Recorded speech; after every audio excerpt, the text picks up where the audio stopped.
आज श्रीकृष्ण बहुउद्देशीय शिक्षण प्रसारक मंडळ प्रसारित सरस्वती प्राथमिक शाळा परंडा या ठिकाणी 26 जानेवारी निमित्त ध्वजारोहणाचा कार्यक्रम आयोजित करण्यात आला।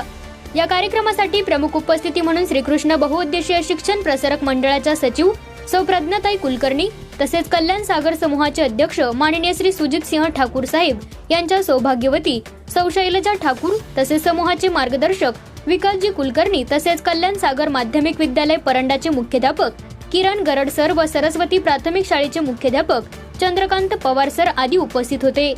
ध्वजारोहणानंतर सरस्वती प्राथमिक शाळेकडून सांस्कृतिक कार्यक्रमाचे आयोजन करण्यात आले होते। त्यामध्ये मी मराठी व ऑपरेशन सिंदूर या गाण्यांच्या सादरीकरणाने संपूर्ण परंडा वासियांना एक वेगळाच अनुभव पाहावयास मिळाला। सध्याच्या परिस्थितीमध्ये मराठी शाळा विलुप्त होत चालली असून त्यांना वाचवणं व त्यांचा संगोपन करणं हे प्रत्येक मराठी माणसाचं काम आहे, हे दर्शवणारे एक सुंदर गीत सादर करण्यात आले व नंतर ऑपरेशन सिंदूर वरती एक सुंदर गीत सादर करण्यात आले। हे गीत बसवण्यासाठी सरस्वती प्राथमिक शाळेचे सहशिक्षक सांस्कृतिक विभाग प्रमुख सचिन शिंदे सर व सहशिक्षक Ganesh Pawar sir, Saurajani Kulkarni, Shri Bharat Thite sir, Narsing Sonawane sir, Harishchandra Pawar sir, Amol Kokate sir, Kolhe Prashant sir, Shri Tekale sir आदींचे सहकार्य लाभले। सौ काशीद मॅडम व स्वाती गाभणे मॅडम यांसह आदींचे यावेळी सहकार्य लाभले। नमस्कार, लोकराज चॅनल मध्ये आपलं स्वागत आहे। सर, आपण आजचे काय उपक्रम केले ते सांगाल का? कल्याण सागर समूहाचे संस्थापक अध्यक्ष माजी आमदार आदरणीय सुजयसिंह ठाकूर साहेब यांच्या मार्गदर्शनाने सरस्वती प्राथमिक शाळेचं रोपटं 1997 साली या परंडा शहरामध्ये त्यांनी लावलं आणि त्याच प्राथमिक शाळेचा आज वटवृक्ष झालेला आहे।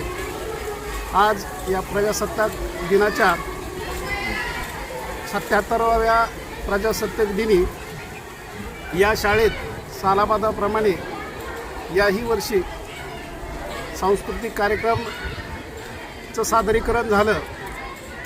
अशी एकमेव शाळा या शहरातली आहे की त्यांनी ओपनिंगपासून म्हणजे 97 पासून ते आज 2026 पर्यंत प्रत्येक 26 जानेवारी दिवशी परंडा शहरातील विविध चौकातून रस्त्यावरून देशभक्तीपर गीत असतील, महाराष्ट्रातले विविध सांस्कृतिक गीत असतील,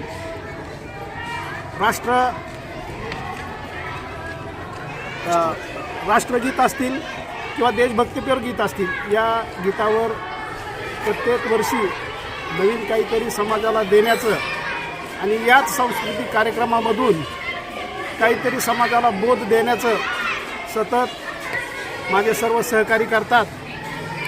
यामध्ये सांस्कृतिक प्रमुख माझे मित्र शिंदे सर यांचा सिंहाचा वाटा आहे। त्याचबरोबर त्यांना मदत करणारे माझे सर्व सहकारी त्यांना सहकार्य करतात आणि त्या सगळ्या त्यांच्या सहकार्याला माझे सगळे बालकलाकार साथ देतात।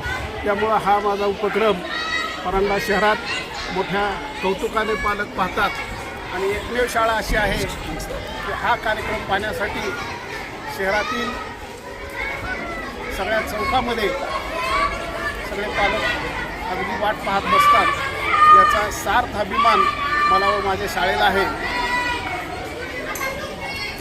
धन्यवाद सर। आजच्या उपक्रमामधून तर मला एकच कळालं की आजची मराठी शाळा ही जपली पाहिजे। हा तुमचा आज प्रजासत्ताक दिनानिमित्त तुम्ही संदेश दिलेला आहे आणि ऑपरेशन सिंदूर हे पण कार्य खूपच छान केलेलं आहे आणि मुलांनीही खूप छान उपक्रम राबवलेला आहे आणि तो तुम्ही राबवून घेतलेला आहे, त्याच्याबद्दल खरंच खूप छान वाटत आहे। तर पालकांचा ओढा मराठा शाळेकडे पाहण्याचा दृष्टिकोन पालकांचा बदललेला आहे। मग पालकांनी मराठी शाळेतच आपल्या मुलांना पाठवावं। मराठी शाळेमध्ये IAS IPS मोठमोठे अधिकारी निर्माण होतात। याचं ज्वलंत उदाहरण विश्वास नांगरे पाटलापासून तुकाराम मुंडे साहेबापर्यंत आहेत। ते याच प्राथमिक शाळेमध्ये त्यांनी आपलं नाव लौकिक केलेलं आहे। हा बोध पालकांना देण्यासाठी माझ्या शाळेने मराठी शाळेकडं आणखीन पालकांचा ओढा वाढावा म्हणून हा संदेश. सादरीकरण केलेलं आहे. ओके, धन्यवाद सर.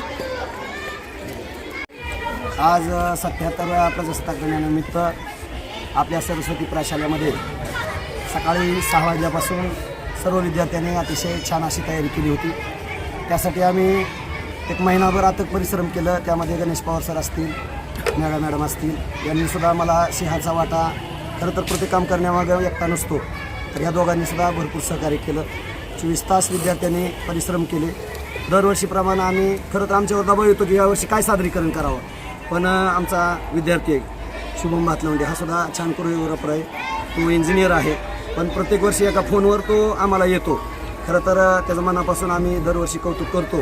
पण तुमच्या लोकराज्याच्या न्यूजच्या मार्फत असे कोरिओग्राफर, अशी शाळेची उतराई करणारी पोरं लाभतात, ह्याचंसुद्धा आम्हाला एक भाग्य लाभतं. सगळे शिक्षक कालपासून मुक्कामी इथं होते. सगळ्या शिक्षकांनी इथं सहकार्य केलं. अगदी कुठलंही नियोजन तंतोतंत पाळलं. सगळे प्रभात फेरीमध्ये सगळे सुरक्षित आले. प्रत्येक वर्षी आम्ही काहीतरी समाजाला संदेश देण्याचा प्रयत्न करत असतो. ऑपरेशन सिंदूर, मोदी साहेबांचं नियोजन, त्याप्रमाणे आम्ही प्रत्येक विषयाचा काही ना काहीतरी बोध घेऊन सादरीकरण करतो, समाजाला जागृती देतो. असा छानसा कार्यक्रम विद्यार्थ्यांनी केला. मुख्याध्यापकांना आम्हाला भरपूर सहकार्य असते. आर्थिक असो, सामाजिक असो, ते स्वतः अपंग आहेत, पण त्यांचं स्थानिक अभंग आहे की बाबा माझ्या विद्यार्थ्यांनी काहीतरी नवं केलं पाहिजे. जे नवं ते माझ्या शाळेला हवं असं नेहमी वाटत असतं. त्यासाठी ते आमच्या सतत पाठीमागं उभं असतात.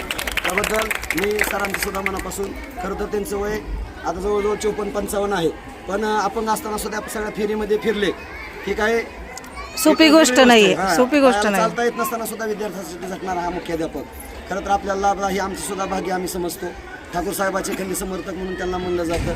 अशा शाळेचा त्यांच्या रिटायरमेंटनंतर सुद्धा आमची शाळा अशीच चांगली राहावी, यासाठी त्यांचे सतत प्रयत्न राहावेत. मी शिक्षकाच्या वतीने एवढं बोलतो. शिपाई वर्ग आमचा आहे. संतोष मामा तर रात्रंदिवस जेवणापासून रात्री 3 वाजेपर्यंत ती कामं करतात. असा सेवक वर्ग आम्हाला चांगला लाभला. त्याबद्दल सुद्धा मी सगळं देवापाशी ऋण व्यक्त करतो. अशी माणसं मला लाभली आणि हा कार्यक्रम विद्यार्थ्याच्या सहकार्याने चांगला पार पडला. तुम्ही आलात, आमच्या विनंतीला एका फोनवर तुम्ही आलात, त्याबद्दल तुमचं सुद्धा मनापासून आभार. जय हिंद, जय महाराष्ट्र.